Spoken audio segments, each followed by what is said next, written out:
Plastic ഒഴിവാക്കിയ ഒരു ജീവിതം നമുക്കൊരിക്കലും സങ്കല്പിക്കാൻ പോലുമാകില്ല. രാവിലെ ഉണരുന്നത് മുതൽ ഉറങ്ങുന്നത് വരെയുള്ള ഓരോ ചെറിയ കാര്യങ്ങളിൽ പോലും നാം പ്ലാസ്റ്റിക്കുമായി നേരിട്ടോ അല്ലാതെയോ ബന്ധപ്പെട്ടിരിക്കും.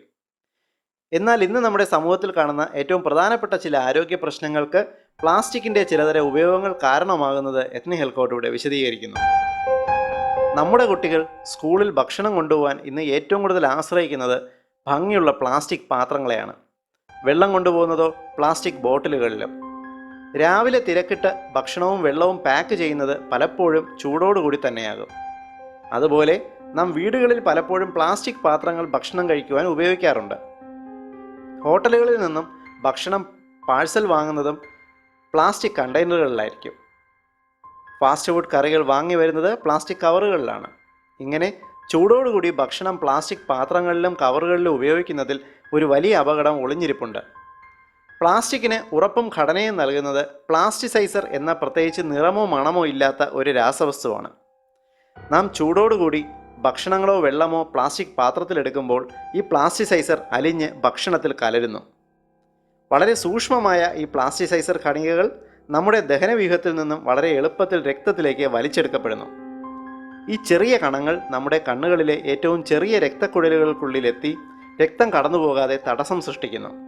അങ്ങനെ കണ്ണുകളിലെ രക്തക്കുഴലുകൾ അടയുകയും കാഴ്ചക്കുറവ്, അന്ധത എന്നീ അവസ്ഥകൾ സൃഷ്ടിക്കുന്ന മാക്കുലാർ ഡീജനറേഷൻ എന്ന രോഗമുണ്ടാക്കുകയും ചെയ്യുന്നു. നമ്മുടെ സമൂഹത്തിൽ കുട്ടികൾക്കും മുതിർന്നവർക്കും ഇന്ന് കാഴ്ചക്കുറവ് എന്ന അവസ്ഥ വളരെ കൂടിയ അളവിൽ ഉണ്ടാകുന്നതിന് പ്ലാസ്റ്റിക്കിലെ പ്ലാസ്റ്റിസൈസർ എന്ന ഈ രാസവസ്തു ഒരു പ്രധാന കാരണമാകുന്നുണ്ട്. പ്ലാസ്റ്റിസൈസർ കണ്ണുകളിൽ മാത്രമല്ല, പുരുഷന്മാരിൽ ബീജോത്പാദനം നടക്കുന്ന വൃഷണങ്ങളിലെ ചെറിയ രക്തക്കുഴലിൽ തടസ്സം സൃഷ്ടിക്കുകയും ബീജോത്പാദനം കുറയ്ക്കുകയും ചെയ്യുന്നു. പുരുഷന്മാരിൽ കൂടി വരുന്ന വന്ധ്യതയ്ക്ക് ഇതും ഒരു പ്രധാന കാരണമാണ്. ചൂടുള്ള ഭക്ഷണമോ പാനീയങ്ങളോ പ്ലാസ്റ്റിക് കവറുകളിലും പ്ലാസ്റ്റിക് പാത്രങ്ങളിലും ഉപയോഗിക്കുന്നത് ഒഴിവാക്കുക. സ്കൂൾ കുട്ടികൾക്ക് പ്ലാസ്റ്റിക് പാത്രങ്ങളിൽ ഭക്ഷണം കൊടുത്തുവിടുന്നത് കർശനമായി ഒഴിവാക്കി പകരം സ്റ്റീൽ പാത്രങ്ങൾ ഉപയോഗിക്കുക. തണുത്ത ഭക്ഷണം മാത്രം പ്ലാസ്റ്റിക് പാത്രങ്ങളിൽ കൊടുത്തുവിടുക. ഹോട്ടലുകളിൽ നിന്നും പ്ലാസ്റ്റിക് കവറുകളിൽ പാഴ്സലുകൾ വാങ്ങാതിരിക്കുക. വിലപ്പെട്ട ഈ ഇൻഫർമേഷൻ ഏവരും ഷെയർ ചെയ്ത് ജനങ്ങളെ ബോധവൽക്കരിക്കുക. ഇതുപോലുള്ള ചെറിയ അശ്രദ്ധകൾ കൊണ്ട് രോഗങ്ങൾ ഉണ്ടാകാതിരിക്കട്ടെ.